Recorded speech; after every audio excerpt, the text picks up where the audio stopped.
Bismillahirrahmanirrahim. Our today topic is one question about momentum and kinetic energy.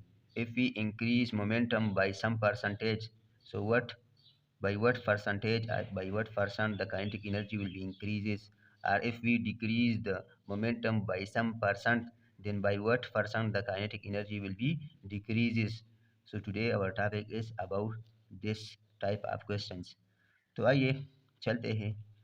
आज का जो question है, अक्सर ये क्वेश्चन पेपर में भी आता है, बच्चों को एंट्री टेस्ट में भी आता है, और फिर बच्चे अगर उसको सॉल्व करने लग जाते हैं तो उस पर टाइम लगता है।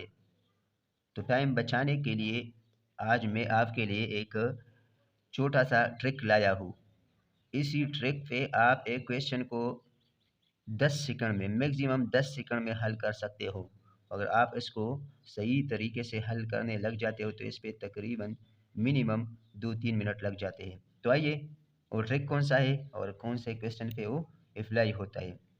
सो हमारे पास if momentum increases 20% then kinetic energy increases by.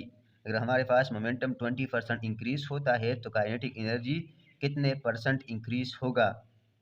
या अगर हमारे पास if momentum decrease by 20% then kinetic energy decrease by what percent. अगर हमारे पास मोमेंटम 20% डिक्रीज होता है तो काइनेटिक एनर्जी कितना डिक्रीज होगा।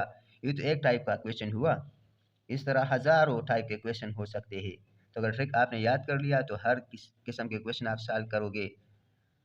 तो अब हम क्यों कहते हैं कि अगर काइनेटिक मोमेंटम इंक्रीज होगा तो काइनेटिक भी इंक्रीज होगा, या मोमेंटम डिक्रीज होगा तो काइनेटिक भी डिक्रीज होगा। क्योंकि हमें पता है relation between momentum and kinetic energy. हमारे पास मोमेंटम और काइनेटिक एनर्जी का एक रिलेशन होता है, क्योंकि मोमेंटम भी हमारे पास उसमें एम वी और kinetic energy half M V square, दोनों में एक में भी मास है और वेलोसिटी है, दूसरे भी मास है और वेलोसिटी यानी स्पीड है। तो दोनों तकरीबन मास और वेलोसिटी पे डिपेंड कर रहा है, लेकिन एक में स्क्वायर है और दूसरे में स्क्वायर नहीं है। एक स्केलर क्वांटिटी और दूसरी वेक्टर क्वांटिटी है, तो दोनों का तो आपस में रिलेशन होगा ना। अगर एक का मास बढ़ता है तो दूसरे का भी मास बढ़ेगा, तो इसका एक का वैल्यू बढ़ता है तो दूसरे का भी वैल्यू बढ़ता है, लेकिन वो किस प्रोपोर्शन से बढ़ेगा तो उस पे बात करते हैं।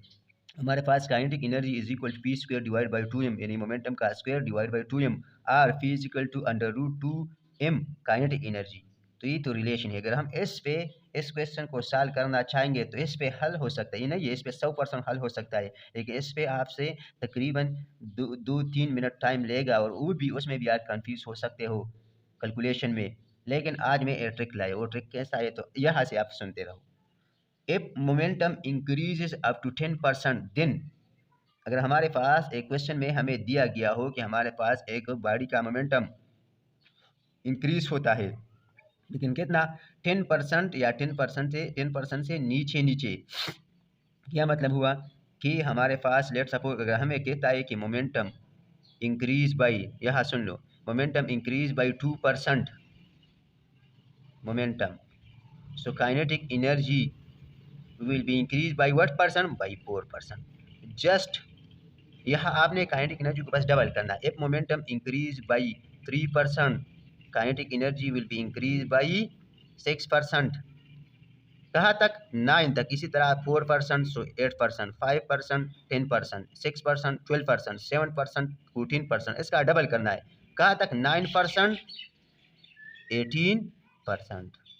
लेकिन अगर अप टू 10%, मतलब ये कि 10 से कम, या अगर अप टू 9% या लेस देन 10%, अप टू 9 लिखते चलो, अप टू 9%, मतलब ये कि 9% तक, 9 से आगे नहीं। तो अगर यहाँ तक इस तरह होता है 9 से या 9 से कम, तो फिर उस काइनेटिक जस्ट डबल करो। ये तो एक ट्रिक हो गया, सॉल्व करने की ज़रूरत नहीं है। लेकिन ज़रूरी नहीं है कि हर क्वेश्चन में बस हमें 1% या 2% या 3 अप टू 9 दिया गया। हमें ये भी दिया गया अगर एक बॉडी का, जहाँ इस क्वेश्चन में दिया है, अगर 20% इंक्रीज होगा तो काइनेटिक कितना होगा। तो फिर यहाँ जो हमने जस्ट डबल किया, ये फिर ट्रिक नहीं चलेगा। इसके लिए फिर दूसरा ट्रिक है, वो कौन सा है? वो बहुत ईजी है, बहुत ईजी है। If momentum increase by more than 10%, 10%, 11%, इस तरह ज़्यादा, तो फिर क्या होगा? फिर क्या ये ट्रिक चलेगा? नहीं, फिर दूसरा ट्रिक है। कौन सा ट्रिक है? बस उसको जरा देख लें। पहले ये दो क्वेश्चन सॉल्व करते हैं। If momentum increase by 20% then kinetic energy increase by. तो हमें पता है जब मोमेंटम इंक्रीज होगा 20% तो काइनेटिक एनर्जी उससे ज़्यादा इंक्रीज होगा, ये तो हमें पता है, क्योंकि काइनेटिक एनर्जी में स्क्वायर है। तो जैसा कि इधर मोमेंटम 2% इंक्रीज हुआ तो काइनेटिक एनर्जी उसका डबल इंक्रीज हुआ, तो यह भी इंक्रीज होगा लेकिन डबल से ज़्यादा। कितना? डबल से ज़्यादा। तो अगर मोमेंटम 20% इंक्रीज होता है, 20%, देखो तो काइनेटिक एनर्जी कितना इंक्रीज होगा? 20 के डबल से ज़्यादा। लेकिन अब कितना? तो आपने क्या करना है, सबसे पहले तो इसका डबल करना है, जिस तरह यहाँ हमने डबल किया। तो डबल क्या हुआ? 20 का डबल क्या हुआ? 40%, लेकिन डबल से ज़्यादा होगा अगर 10% से ज़्यादा होता है। फिर इसका ये 20 है ना, इसका स्क्वायर ले लो या इसको डबल कर लो, इस डिजिट को डबल कर लो या स्क्वायर कर लो। 2 2 जा 4 प्लस 4, तो कितना आया? 44%। ये आंसर हुआ। अगर काइनेटिक मोमेंटम 20% इंक्रीज होगा सो काइनेटिक एनर्जी 44% इंक्रीज होगा। 40 नहीं, इसका तो डबल हुआ लेकिन 10% से ज़्यादा है। या अगर मोमेंटम, सुन लो, मोमेंटम 10% इंक्रीज होता है तो काइनेटिक कितना? तो ये तो 10 का डबल करो 20 और फिर 1 का स्क्वायर ले लो। तो 1 का स्क्वायर जब हम लेते हैं तो क्या आएगा? वही 1। तो कितना आया? 21%। इस तरह अगर मोमेंटम हमारे पास, सुन लो, 30% इंक्रीज होता है तो काइनेटिक एनर्जी कितना?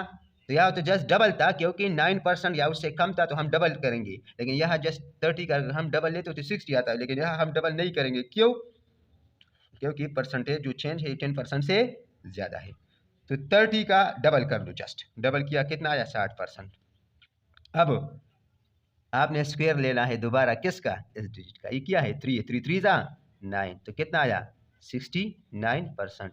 या अगर मोमेंटम 40% इंक्रीज होता है तो काइनेटिक एनर्जी कितना? तो 40 का डबल 80 और 4 का स्क्वायर 16, तो 96%। अब ये तो इंक्रीज का हुआ। अब डिक्रीज का क्वेश्चन अगर आता है, if momentum decrease by 20% then kinetic energy decrease by what? अब अगर इसका क्वेश्चन आता है, डिक्रीज का अगर क्वेश्चन आता है, तो जिस तरह अगर हमारे पास मोमेंटम, सुन लो, जिस तरह हमारे पास मोमेंटम कम इंक्रीज हो रहा था लेकिन काइनेटिक एनर्जी ज़्यादा इंक्रीज हो रहा था, इसी तरह अब उसका डिक्रीज होने में भी यही होता है। तो देखो, लेट सपोज, सुन लो, इफ हमारे पास मोमेंटम डिक्रीज बाई, डिक्रीज यहाँ इंक्रीज बाई, इंक्रीज था, ये सब इंक्रीज था, ये भी इंक्रीज इंक्रीज इंक्रीज, ये इंक्रीज का क्वेश्चन था। अब decrease, momentum decrease by 10%, so kinetic energy will be decrease by what?